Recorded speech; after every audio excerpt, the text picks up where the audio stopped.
बच्चों आज हम पढ़ेंगे पार्ट नंबर 6 लिंग। तो लिंग क्या होते हैं बच्चों? जो किसी भी पुरुष या स्त्री जाति का बोध कराते हैं शब्द, वो हमारे लिंग कहलाते हैं। ठीक है, तो आइए इस पार्ट में लिंग के बारे में और ज़्यादा पढ़ेंगे। पढ़िए। पंखुड़ी अपने माता पिता के साथ पार्क में गई। पार्क में माली पौधों को पानी दे रहा है। पेड़ पर बंदर बंदरिया बैठे हैं। एक लड़का व्यायाम कर रहा है, एक लड़की रस्सी कूद रही है।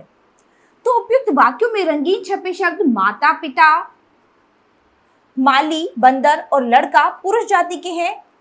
अच्छा, पिता, माली, बंदर और लड़का पुरुष जाति के हैं तथा माता, बंदरिया और लड़की स्त्री जाति के। ठीक है, तो शब्द के जिस रूप से उसके पुरुष जाति या स्त्री जाति के होने का बोध होता है उसे हम लिंग कहते हैं। ठीक है, इसके बाद पढ़ेंगे हम लिंग के भेद। तो लिंग के कितने भेद होते हैं? लिंग 2 प्रकार के होते हैं। पहला पुल्लिंग और दूसरा स्त्रीलिंग।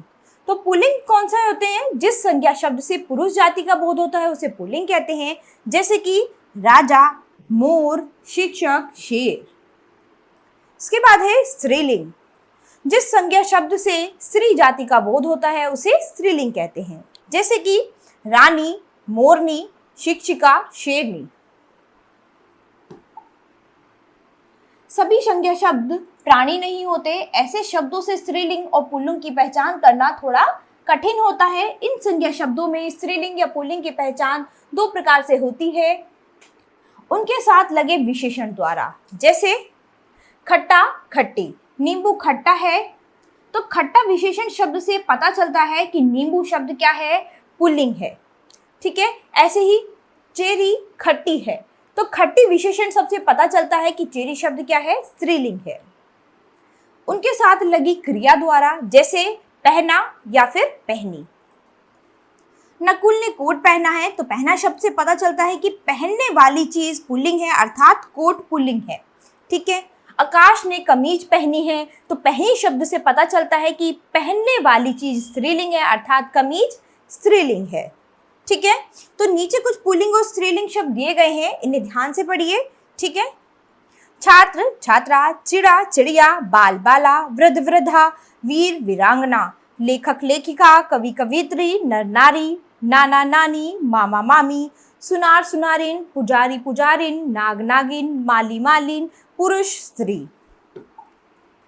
ठीक है, इसी तरह से यहाँ पर भी कुछ पुल्लिंग स्त्रीलिंग शब्द दिए गए हैं जो आप अभ्यास में पढ़ेंगे। इसके बाद आपको पाठ का सार क्या मिला बच्चों? शब्द के जिस रूप से उसके पुरुष जाति या स्त्री जाति के होने का बोध होता है उसे लिंग कहते हैं। हिंदी भाषा में लिंग 2 प्रकार के होते हैं, पुल्लिंग और स्त्रीलिंग।